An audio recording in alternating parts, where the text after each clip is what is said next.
morning and welcome back to Mobility Matters. I'm your host, Javier Betancourt, Executive Director of the Citizens Independent Transportation Trust, or CITT for short. We're the quasi-independent agency of Miami-Dade County charged with overseeing your half-penny sales tax for transportation. We're here live in this beautiful studio here at Miami's Community Newspapers, and of course we want to thank them for being such great partners in hosting and producing the program. So as we've discussed various times in previous episodes, that half-penny sales tax goes towards the county to expand transit, but 20% of it is spread amongst our 34 municipalities here in Miami-Dade County on a per population basis. And so we love to have municipal guests on the program to talk about what each of our cities, towns, villages are doing with their share of the half penny. So I'm very happy to announce that we have a wonderful guest today representing North Bay Village. You are the mayor of North Bay Village, going on how many years now?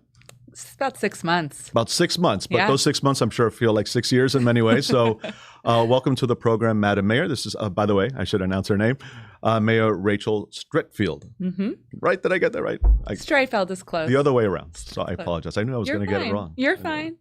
I like So to say welcome. to people Streisand and Seinfeld. Streisand I love that. and Streitfeld, yeah. That would Thank be an amazing couple too, by the way. Very talented. Very talented. No relation.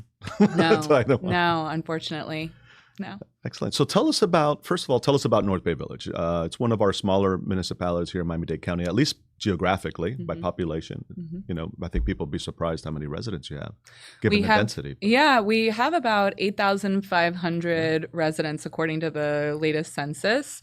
North Bay Village is located in the heart of Biscayne Bay. We're in the North Bay. We are 3 small islands located in between the city of Miami, kind of like the Upper East Side area, and the city of Miami Beach, North Beach. When you are coming across the John F. Kennedy Causeway, you are driving through North Bay Village. The community is celebrating its 80th birthday this year, so happy birthday, Congratulations. NBV. Thank you. We were dredged out of the bottom of Biscayne Bay, right? It's 3 man-made islands. Actually, there's one naturally occurring island that predated the inception of the city, and that is known as Broadcast Key. It is where the Channel 7 station is today. So that was an actual naturally occurring island. And in the 1940s, submerged land was purchased by some interesting characters, and they dredged and filled the 3 islands that make up North Bay Village today. It's North Bay Island, which is a gated community. It's exclusively single-family homes. There is Harbor Island, which is almost exclusively, multifamily. Zoning there is like 70 units per acre. And then we have Treasure Island, which is our core, where we have our municipal uses, our institutional uses, our commercial corridor is there on Treasure Island. We also have single family and multifamily, so it's the most diverse uses on Treasure Island. That's a lot packed into a very small space. It's a lot packed into a very small space, yeah.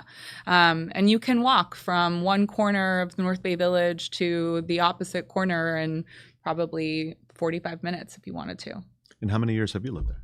I've lived in North Bay Village since August of 2017. Okay. So what is that, going on 8 years? Okay. But you are native South Floridian, I understand. Yeah, I grew up in Plantation, actually. Okay. Yeah, all Plantation Middle, Plantation High. I'm a Broward girl. Broward, well, not anymore. Not anymore. You're now considered a quasi-native Miamian. Thank you. No, that's after really, 2 years here. You're. I appreciate that. Yeah, you're good. I mean, I've been living in Miami-Dade for quite some time. I was in DC for 9 years and then came back to South Florida in 2012, and I've been here ever since. So I know that story because I think we were speaking before the program that you and I had a similar experience. We both went off to DC to study international relations. We were both going to be diplomats and then ended up on the Hill. So tell us about that experience. Can you imagine if we had both ended up in the diplomatic corps? That'd be hilarious. Well, we kind of are in that business to some extent. You're right? absolutely right. There is so much diplomacy that comes with this. Is Miami is like the United Nations, so it's so true. That's one of the things I love the most about living here is that you never know where somebody is from, and there's always something to learn about somebody else's culture, and obviously the food. We're so fortunate. But yeah, I knew that I wanted to go to college outside of Florida. No disrespect to our amazing state schools, but I wanted a clean slate. I wanted like a completely different social experience. And when I got into George Washington University and they offered me a scholarship, it was a no-brainer. So I moved to DC. I lived in this incredibly urban environment. I was across the street from a transit station, right? If you're in DC, there's the Metro, and GW has its own stop on the Metro line, the blue and orange line, the Metro. And it was just really cool. I took the Metro everywhere. I took the Metro to my job. I took the Metro to my internship. We would take the Metro to Chinatown to go see movies. Just had a really great experience in DC, and I stayed there for 5 years after I graduated from GW. And I understand on the Hill you worked for Representative Wasserman Schultz? I did. Yeah, I worked for Representative Wasserman Schultz pretty soon after she was elected the first time. So Debbie was elected in November 2004. She had this long history of leadership in the Florida House and in the Florida Senate. And she won that election in 2004 pretty handily. And I was connected to her pretty quickly after her election. And so I was able to start interning for her before her congressional office was really set up. And that was an incredible experience. There was maybe one or two legislative assistants. She was very new to the Hill, and I got to witness the development of a fully functioning legislative office, which is probably different than how they operate today, but it was just a fascinating experience. And she was a mentor and continues to be a mentor to me. Oh, she's great. And coincidentally, I was up in DC last week with the Greater Miami Chamber of Commerce to advocate for transportation dollars. And we met with her. And so let's say hi to Representative Wasserman Schultz. She's going through some things up there, obviously being in the minority, but she's still fighting a good fight. She is in the minority now, and obviously she was, being the former chair of the Democratic National Committee, and she's very visible. She's on TV a lot, and she is doing that in an extraordinarily partisan capacity, right?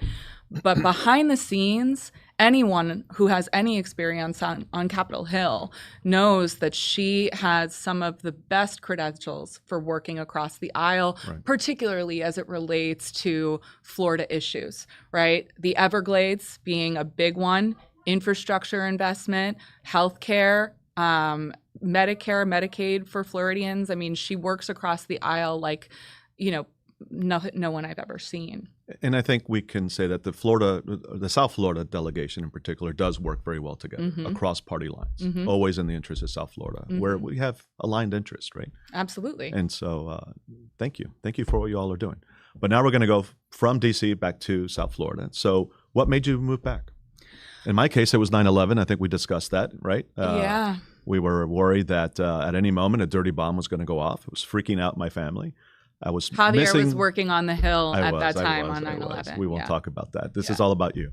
But that's motivated me to come back. And I did start missing South Florida and Miami and the culture and the vibrancy here after 7 years away. So what was your story? I think very similar. After 9 years in DC, I had done all the weekend trips that there are to do, the Harper's Ferry and the popping up to New York to see my friends all the time.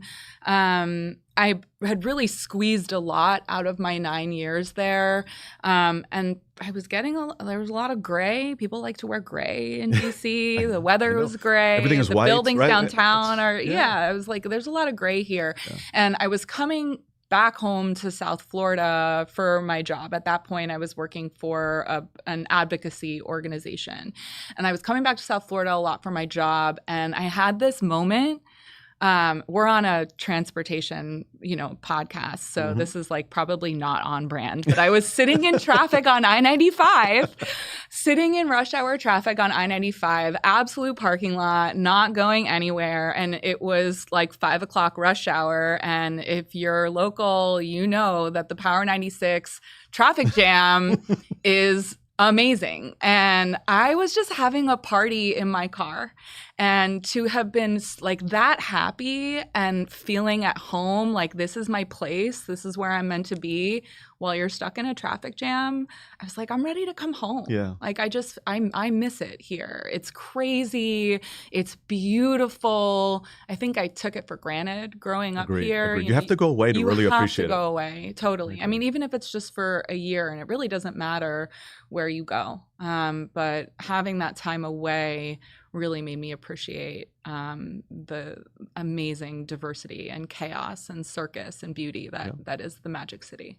Well, you nailed it. I think those are all the right words. Thank you.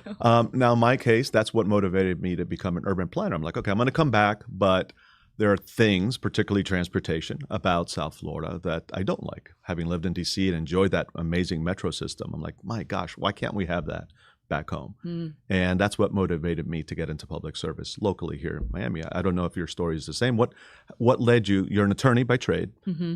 At what point did you decide that you wanted to enter public service, and particularly as an elected official? Well, I mean, I've had the public service bug since I was a kid. I come from a very civically engaged, civically minded family. My dad served on the bench in the 17th Circuit. He was a judge from the time I was in kindergarten until I was a 2L at University of Miami School of Law. Go Canes. And so we'll do it. Get the U on there. Get the U. So my dad was a judge and my mom was an editor at the Miami Herald. Okay. So you can imagine the types of conversations that went on at our dinner table. It was like, well, how is the bond money for the school district being used, and what's happening at the city of Plantation, like city council, and they're expanding Hiatus Road, and people are objecting to that, but it was in the comprehensive plan, like the civic discussion. And so I started reading a newspaper at a very young age just so I could keep up and get, stay close to my parents. Please don't try to psychoanalyze me, folks. But I always cared. And I always had this sense of efficacy that when good people get involved in government works better for people. Right. And I was an active student leader, like president of the freshman class and president of the sophomore class. And then I was president of the student body. When I was in high school, they were really pushing for new charter schools. And there was a school board member who had like a pet project that was an Everglades restoration-oriented charter program that was being implemented at the rival school, South Plantation High School. And a lot of my friends who lived in my neighborhood, their parents were pulling them out of my school to put them into other schools, whether it was the charter or the private school. And I had opinions about that. And I spoke at student government meetings about it. And we invited the school board member to come talk to our student government board about the charter program and the redistricting that she was proposing. And I ended up in the newspaper about it. And I felt like, this is important stuff. It's going to affect my educational experience and the students who come after me if this redistricting goes through and people are paying attention to what student leaders have to say. This was very affirming. And that type of wanting to make a difference and be involved in those conversations to make things better and more fair and just overall more hopeful and resilient, it just carried me all the way through. So fast forward, you become mayor of this great city or village, we'll call it, North Bay Village. Is it the village of North Bay Village? Is it one of those where it's just North Bay Village? It's just North Bay Village, NBV. Thank you for that. Yeah. Because it's like City of Florida City. You could say the heart of the Bay and just like stay on brand with the tagline. So you're mayor of the heart of the Bay. Yes. Hashtag heart of the Bay. Mm-hmm. And there, obviously, as mayor, you have to deal with a host of issues. And there are some that maybe you're more passionate about than others. But let's start with transportation. It's mobility matters after all. Yeah. Obviously, you have basically one way in and out. Mm-hmm. So you have this kind of unique traffic condition. Mm-hmm. There might be one or two other cities that only have one major roadway cutting through, but that's pretty unique. And I'm sure you're dealing with congestion all the time. But you're also running some transit services, right? Tell us about the on-demand service and tell us about this new service that you're running together with Miami Beach. I'm so excited to talk about these things. So through our CITT dollars, we have had a freebie service. I think there are a lot of jurisdictions that have adopted the freebie because it's on demand. You download the app. If you need to get to wherever you need to get to you need to go to the bank, you need to go to the grocery store, you can call freebie. And we have a very high ridership with our freebie. In my view, the hours are a little bit more limited, so it doesn't necessarily make sense for my schedule, but our residents give us so much positive feedback about freebie. They are adapting their behavior. Now they know that they have to request their freebie probably a little bit farther in advance because the program is so popular. So we're currently, we're in an evaluation phase. Do we want to add another freebie? Do we want to extend the hours? Do we want to make it available more often on the weekends and later on into the weeknights? We'll see about how that's going, but it's been incredibly popular in North Bay Village to use the freebie app. And they're great to work with, right? So I brought freebie to Coral Gables when I worked there, and I have to say they just have an amazing team. They're very responsive. They're very community oriented. So I'm sure you found the same. And I just to set expectations for those viewing, you could only do so much with the funds you get, right? So to the extent that people want more service, they have to understand that as a smaller city, you only get, a certain amount of half-penny funds, and you're maximizing those to the extent you can. Yeah, we're trying to do a lot of different things with the funds. So, we have the ability to spend those dollars on traffic and pedestrian improvements as well. And North Bay Village still does not have a contiguously interconnected sidewalk infrastructure. Really? Wow. Really. And you talk about for a place that's so walkable. We're so walkable. Yeah. So walkable. The most glaring sidewalk disparities are on Harbor Island, which should be like the quintessential model of pedestrianism because it's all of these higher density multifamily buildings side by side. There's only one road onto Harbor Island, and then you split off. You're either on East Drive or West Drive. And we have a couple of restaurants there. We have some essential services there. Our new Village Hall, fire station, and police station will be on Harbor Island. And we have a great park, 2 great parks on Harbor Island. And you can't walk on a sidewalk contiguously through the island. And that's bad planning, obviously. You talk about being an urban planner. I'm fascinated with planners. As a land use attorney in my other capacity, I've never heard that before. I love it. I think urban planning is, it's you get to I like it. We're fascinated. Constructing like civil society, right? How people engage and interact and like do the things that they do day to day. Anyway, the sidewalk need is dire. And we have found that it is incredibly challenging for us to fix our sidewalk issues. It's something we've been working on for literally 4 years. Miami-Dade County has to approve all the things. It seems so simple, and yet it's not. We've gotten grants in addition to using our CITT dollars. We're using FDOT grants, and anyone who's ever accepted a grant from the Florida Department of Transportation knows that they can be a little bit bureaucratic to work with, and no shade to FDOT, but it's been challenging. They have a process. They have a process. They have a structure. They have a process. And they follow to a T. Yeah. So anyhow, we are trying to do the sidewalk thing and the crosswalk thing.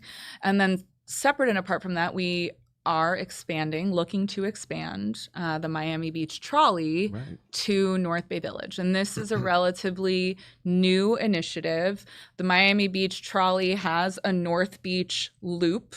I have been really grateful for the partnership of Commissioner Tanya Bott, and then Vice Mayor David Suarez has also been incredibly helpful. But we do have the unanimous support of the Miami Beach Commission to pilot a trolley extension. And we're piloting the extension during Miami Beach's Culture Crawl, right? So this is the 3rd Thursday of the month. Miami Beach has this one night where you can get into the museums and there's activities at the bandshell, at the Normandy Fountain. And we started it last month was the first pilot where we added 4 stops in North Bay Village. So the Miami Beach Trolley came over the bridge, stopped at 4 locations in our fair little village, and then took our residents back over the bridge and stopped at the Normandy Fountain and the North Beach Bandshell. And we ran the trolley from 6 to 10 one night, and we had 186 riders. That's great. It's great. Yeah. It's really strong numbers. And we have all kinds of anecdotal evidence. People love it. You know, they went to the Bandshell, they went to Bob's, they went to the Normandy Fountain, they went to the Normandy Gourmandy. Some of them had tickets to La Poubelle. They went to La Poubelle. I mean, there's a lot to do in North Beach. And so we'll be cheerleaders for all of the economic activity going on there. And we're looking forward to having more economic activity in our village so that the trolley is more reciprocal. But as long as we continue to build that ridership in these pilot programs, we're going to do it again in June and again in July. I think there will be a significant use case to demonstrate an expansion of the trolley, and we'll be working with our colleagues in Miami Beach to do that. Well, kudos to you, and kudos to Miami Beach for that partnership, because, you know, all too often I think cities just look kind of within their own jurisdictional boundaries and are sometimes wary of partnering with others and extending their own service, you know, across city boundaries. And yet we find that what people want, you know, is that connectivity, because they don't care about jurisdictional boundaries. They just want to get to where they need to go, whether it's work, whether it's school, whether it's arts and cultural activities, right? Yep. And so I think that's a great partnership. I hope it continues and becomes something permanent. Me and too. a model for others to follow. Yeah, me too. I mean, we're really excited about it. There's so many big ticket items going on in North Bay Village that are difficult, but creating this pilot program was not difficult at all. Yeah. My vice mayor, Goran Cook, was incredibly supportive. We had a unanimous support from our commission. Our staff worked really well with Miami Beach staff to do all of the logistical things like getting the A-frame signs to let people know where the stop was and creating the flag. I mean, it was really a light lift. And you know, and I don't really love many things more than a huge win for the constituents that's a relatively light lift for the staff. So, well, speaking of things you love, but maybe a heavier lift, let's talk about sustainability, resiliency, environmental issues, whatever you want to call it. Being the heart of the Bay, obviously, you know, water surrounds you and is a key issue. No doubt, in everything you do. So tell us about what you personally or the village is doing in terms of resiliency, and particularly with respect to sea level rise and some of those issues. Great question. Thank you for the question. North Bay Village is doing what it should be doing, and we're probably doing a little bit more. You know, you asked earlier, why did I get into public office specifically? And when I moved to North Bay Village, I was in this sort of land use practice, and I wanted to carve a niche about sea level rise. And when I moved to this island community, I looked around and I said, I wonder what they're doing, you know, to adapt to sea level rise and stronger storms. And I found out that the village really wasn't doing anything at all. So I got involved. So from 2017 to today, we have a fully built out public works department with engineers. We have a stormwater master plan that looks into the future. It looks into 2060 and 2070, and we're looking at a worst case scenario. The state recommends that you, when you're measuring sea level rise, that you use the NOAA intermediate high sea level rise curve to sort of project what future sea level rise is going to look like.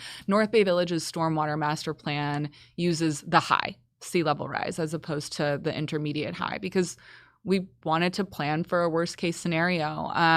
And so we've got that stormwater master plan. We've done our vulnerability analysis, which will unlock Resilient Florida grant funding, which we've already been able to secure some Resilient Florida grants. And from that stormwater master plan, we then built the case for a $60 million stormwater and roads bond.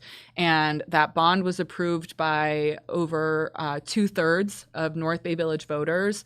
We had lots of public information sessions, and I knocked on doors just to talk to people about our drainage needs and the state of our roads. And that was incredibly effective. So 67% of the voters said, yes, we will spend $60 million, on this infrastructure. And we're moving forward. We're in the market for a chief resilience officer now. So if anyone is a certified, licensed Florida engineer and wants to work for a very cool, exciting community that is handling sea level rise in a very innovative, progressive way. And by that, I mean more green infrastructure. Please reach out. So we're looking for that chief resilience officer. But we have this $60 million program that's going to essentially reconstruct all of our roads, raise them, and then give us brand new drainage infrastructure. So we're talking about bigger pipes underground, pump stations. We have some deep injection wells that are contemplated, but it's going to overhaul everything and keep our streets dry during the harshest conditions in the year 2060. And I know this is probably a little more controversial, but I believe you're also looking to raise properties, right? Well, I think that the market is going to do that for us, right? If you are building a new home in a coastal zone, you've got to meet that base flood elevation, and we also allow freeboard. And folks who are building new homes, they want their homes higher and drier. On my block alone, I have 6 lots under development. These are single family homes that are being, older homes that are being demolished. So the houses are going to be higher. And while that change and that shift is sometimes sad to see, because you knew the people who lived in the house and then they moved and now the house is demolished and somebody else is building something new and you don't know who's going to come in, it's good for us because we really want to have that flexibility when we're raising the roads. We have a little bit more room to breathe in terms of how we design that newly elevated road and the drainage infrastructure that supports that elevation. We have a little bit more room to breathe when the neighboring property is that much more protected. So being an island community and being fascinated by water, which you seem to be, I also learned that you are a certified scuba diver. Yeah. So something I've been wanting to do. So is there good scuba diving in the area, or do you kind of go off to the reefs, or what do you do? It's so easy to hop on a plane and get to incredible diving, right? Belize, can't say enough about the diving in Belize. Grand Cayman, fabulous. I mean, the Bahamas, fabulous. And, I would just say do it. So you're serious. So you're flying off to places. I assumed you were just doing it in our own backyard here. So no, I'm taking trips. Great. I mean, that's the great thing about being a scuba diver. Now you have this whole new direction and purpose for the vacations that you go on. What I really want to do is a 2-week live aboard in Raja Ampat, Indonesia. Wow. That's the goal. Yeah. Okay, so but let's bring it back locally for a second. What's your favorite local dive spot?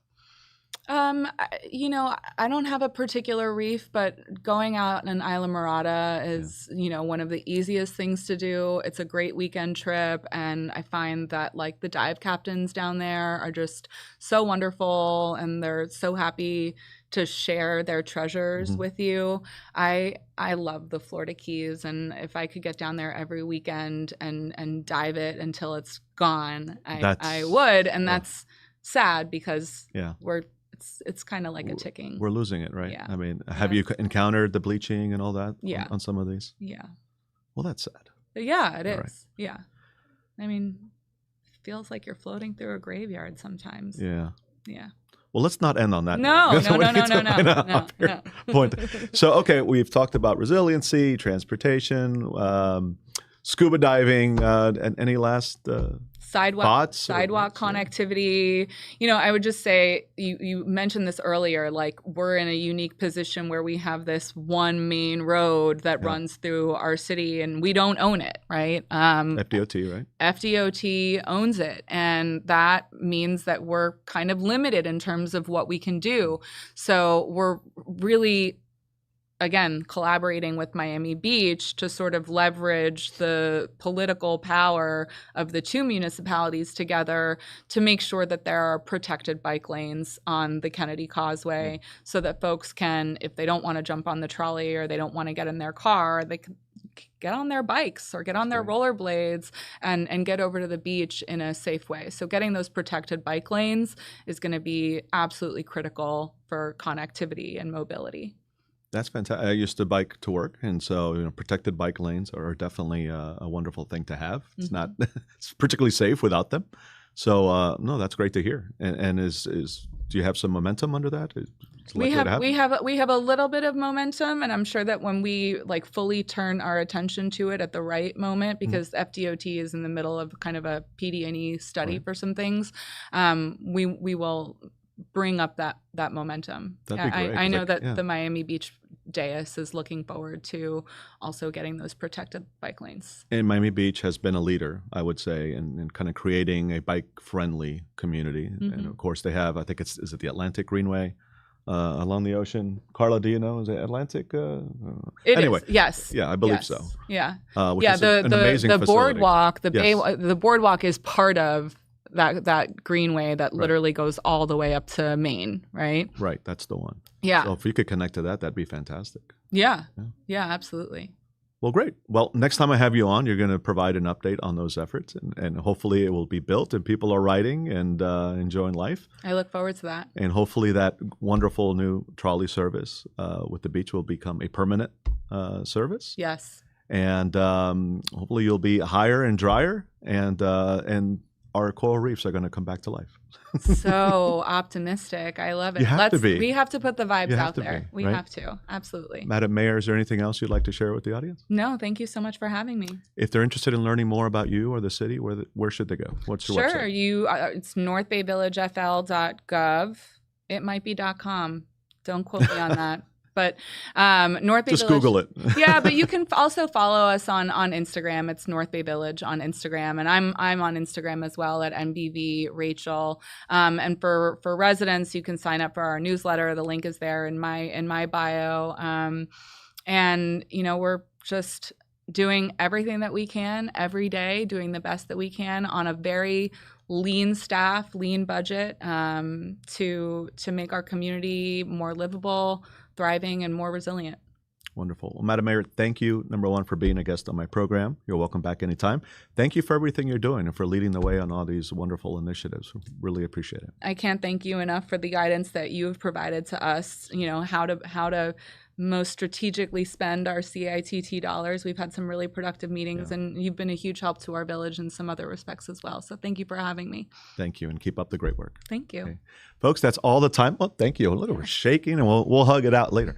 Folks, that's all the time we have here on Mobility Matters. You can catch us here, of course, every other Thursday from 9:30 to 10:30. We have some amazing guests coming up, so stay tuned for that. If you're interested in learning more about us, you could visit our website, miamidade.gov/CITT. You can learn all about our different programs, where our half-penny funds go, what projects, programs, and services they're funding. You could also apply to be a CITT Trust member and or a CITT ambassador. I won't get into what that is, but you could look it up and apply if you're interested. Thank you, and thanks again to Miami's community newspapers for hosting us and producing the program. Till next time.